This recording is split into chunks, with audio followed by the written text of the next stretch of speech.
សូមស្វាគមន៍ចំពោះកម្មការមេរៀនបន្តទៀតសម្រាប់មេរៀននេះគឺយើងសិក្សាតទៅជាមួយនឹងរបៀបនៃការជាន់ object បញ្ចូលគ្នា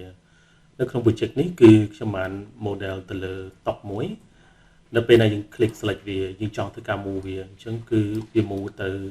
តែឯងតែវាអត់ទៅជាមួយគ្នាទេអានេះយើង move ក្តារខាងលើហើយបើសិនបើករណីដែលខ្ញុំ select ទៅលើជើងនេះហើយខ្ញុំ move វាគឺវាទៅជើងនឹងទេអញ្ចឹងផ្សេងទៀតគឺវានៅដដែលហើយខ្ញុំបានធ្វើការ rename វាទៅតាមប្រភេទជើងនីមួយហើយខ្ញុំបានធ្វើការ rename ទៅលើឈ្មោះនៃក្តារដែលសម្រាប់ធ្វើតុកខាងលើនឹងអញ្ចឹងដើម្បីកុំឲ្យវាបែកខ្ចាយគ្នាគឺយើងត្រូវជាន់គ្នាមានន័យថាយើងដាក់បញ្ចូលគ្នាអញ្ចឹងខ្ញុំចុច Ctrl Z វិញដើម្បីធ្វើការ back វាមកវិញអូខេហើយបន្តមកទៀតគឺយើងត្រូវតែជាន់អញ្ចឹងដើម្បីជាន់គឺយើងត្រូវតែ select ទៅលើ object ដែលយើងចង់ធ្វើការជាន់ហ្នឹងអញ្ចឹងខ្ញុំ click ទៅលើជើងទាំងអស់ click វាមួយហើយចុច Shift key ដើម្បីធ្វើការ select វាច្រើន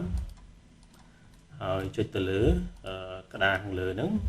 បន្តមកទៀតគឺយើងចុចទៅលើ shortcut key ក៏បានដែលយើងប្រើប្រាស់ទៅលើ Ctrl J ឬក៏មួយទៀតនៅពេលណាយើង select វាទាំងអស់ហើយយើងចូលទៅ object